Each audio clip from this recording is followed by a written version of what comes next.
Your absurd defiance ends here, hatchling.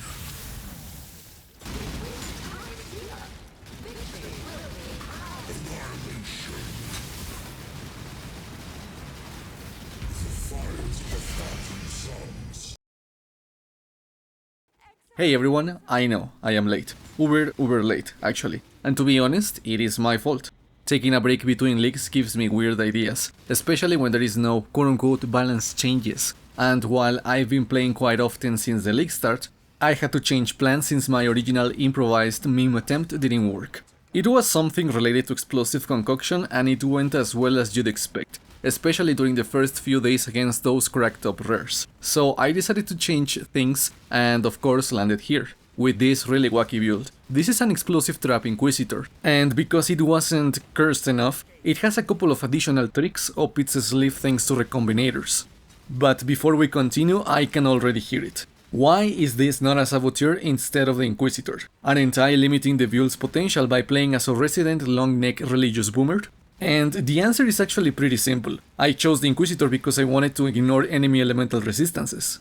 Especially with the arch-nemesis rares running rampant, I think that Inquisitor's real estate just went up in value. Of course, you can do this as a Saboteur, but for now, I prefer the Inquisitor's capabilities when it comes to dealing with resistances. Anyways, this guy is definitely strong, but not enough to do the uber bosses. Now, I don't know if I'm gonna even attempt to tackle them, but at the place where I wrap up this build, I'd say that he's pretty solid for the rest of the game, as you'll see from the recently appointed tutorial versions of the game's Atlas bosses. But coming back to this character, another reason for my lateness into 3.18's release is that I had never played with traps, like at all. I genuinely don't know why, and after pretty much memeing on these tutorial bosses with the trap damage output, I gotta admit, this is actually a ton of fun, and I should have built something similar earlier. Originally, I didn't know which trap to choose from, and heck, at one point I even considered respeccing into Ice Trap, but I decided to just wing it and see how far Explosive Trap could get me, and I really liked the end result. The damage the traps can put out is silly, but these skills are also really fun to play with. I might even give Ice Trap a shot after this one, we'll see. However, due to the way I like playing the game, alongside the playstyle and mechanics of traps, I had to invest a little bit more time min-maxing certain aspects of this character. Especially since this is not a Saboteur, some things like mana cost, life sustain and the skill tree traveling, amongst others, can make this one a little bit sketchy to play early on. Though, as I mentioned earlier, this character is mostly enabled by Recombinator item breeding, which can either make this super cheap or annoying as heck to gear. You'll see what I mean in just a bit, and if you plan to build something similar, expect to gamble some Recombinator crafts. But without really having anything else to mention here, let's talk about whatever the heck this quote-unquote league starter ended up being. Also subscribe or something. Anyways, build time. Okay, before continuing, I am recording this relatively early in the morning and there's a bird chirping around, so I don't know if that's gonna come up in the microphone. So I am sorry preemptively if that bothers you. Anyways, so what is this about and how do you build yourself one of these guys? The first thing that we're gonna talk about is gonna be your main skill setup, and for this one we gotta breed some items. We are gonna use Armor Recombinators to combine Advanced Trap and Crit Multi for Sacred Gems from Shaper Influence into Crit Chance for Sacred Gems from Essences of Horror. And if you're feeling really adventurous, an Unveiled mod for +2 levels of Sacred Area of Effect Gems. I'm not gonna lie, I really like having these gloves in the build, but I'm also aware of how stupid lucky I got putting them together. Obviously they could be better with elevated modifiers, but for now they are just enough. Owning a pair of these guys is kinda mandatory because they're gonna help us reduce the mana cost of the skill by a lot. Anyways, moving on, since we are an Inquisitor and we don't really get some life sustain for free in the Ascendancy, we're gonna have to use Stinker Skin. I will advise getting it with a +1 to all elemental resistances corrupted implicit, but if you can get damage or levels for Sacred Aura Gems, that is also good. For the helmet, we are gonna use Deafening Essences of Loathing for the mana reservation efficiency, at least until we hit life and spell suppression. And we also gotta use Eldritch Currency until we hit mana reservation efficiency from Eater of Worlds and any damage modifier from Siren Exarch. And the helmet also needs the Explosive Trap enchantment for 2 additional explosions. Next is the shield. A Shaper influenced evasion base shield. We want this archetype for the movement speed implicit. But alongside this base we want life, resistances and Sacred Gems have 30% increased reservation efficiency. I wanna point both of these slots right now, because we are using a couple of auras in this build. Very important to get these modifiers, which alongside the skill tree will help us maintain the mana pool. And to further ease the cost of our skills, we want a negative mana cost of skills in all of our jewelry. The first is a ring that is recombinated, with Fiza's extra fire from Essences of Hysteria alongside a minimum power charge. We also craft the negative mana cost for good measure. The amulet has negative mana cost of skills combined with a +1 level of all fire skill gems, and we anoint unstable munitions for some area of effect. And the other ring isn't recombinated but still has a minimum power charge and the mana cost craft. All of this is mandatory, by the way. We won't be able to cram the auras and use our skill if these pieces are not present in the final product. Anyways, the belt is the tactician, for the free chunk of crit chance and some damage. The boots have life, resistances, spell suppression, movement speed, and we also use Eldritch currency for some damage.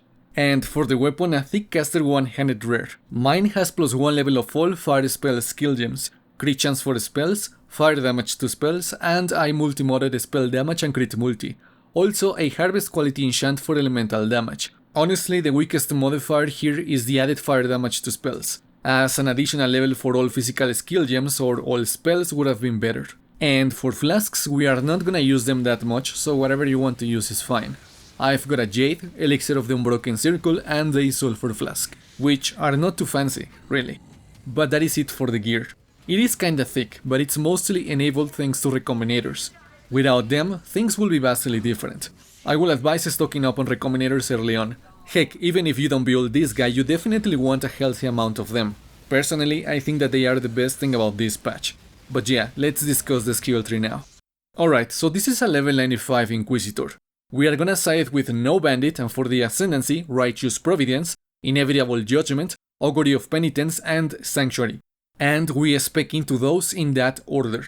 Now for the actual skill tree, I hope that you like doing some travel. We are gonna start off by rushing towards Aura Reservation through Sovereignty and a Reservation Mastery on the Templar area, grabbing Avatar of Fire and the Tireless Will on the way. Then we're gonna rush towards the Shadow area. We are gonna grab Mage Bane on the way there. First, we take more Aura Reservation with Charisma, and the Master's Upper Will to allocate the reservation bonus for Skitterbots. Then we are gonna push upwards for life, damage, crit, trap stuff, and spell suppression, alongside the spell suppression crit chance mastery. From there we are gonna go back to the Templar area grabbing any life and damage we avoided. We also take Iron Will, and we spec into the Cluster Jewel socket above Resolute Technique. We want an 8 passive chunker with Disorienting Display, Cremator, and Prismatic Heart. Then we are gonna socket a 4 or 5 passive medium cluster with Arcane Pyrotechnics and Guerrilla Tactics. And we're also using a small cluster jewel with 2 passives with either Sublime Form or Righteous Path, whichever you want. This one is mandatory to further reduce the mana reservation costs so that we can use the auras and skills. Finally, to wrap up the skill tree, we want some jewel sockets. The first one is a Watcher's Eye with Consecrated Ground while affected by Zealotry causes enemies to take increased damage, and Spell Suppression chance while affected by Grace. The rest of the jewels have increased maximum life, resistances, crit chance, crit damage, or other damage modifiers. Anything that you can cram into them that helps this build is good enough. But with all of that said, that should be it for the skill tree. It is a little bit messy, but it's kinda necessary considering the class choice and the skills that we are using. But with all of that out of the way, let's conclude another chapter of quote-unquote League Starters. Honestly, I kept laughing with this character all the way through. The traps are used way too convenient as skill archetypes. You are immune to reflect. You can trespass proximity shields. You can preload damage resulting in a pocket nuke against most things. Their damage output is silly, etc. Really, the only downsides that I saw are the mana cost, which can and will get silly, and the fact that you cannot leech life or energy shield from them. And this does make sense because you are not doing damage yourself with traps. Coming back at this build, I can confidently say that any other type of trap probably works equally as good as Explosive Trap in here. Unless, of course, it's a damage over time kind of deal. Then you might have to change some things around. Overall, I had a pleasant time playing with this character. The damage preloading insta-facing is just too enjoyable to pass up. Though I gotta admit that as much as I regret not playing traps sooner, a build like this would have been really hard to put together without Recombinators.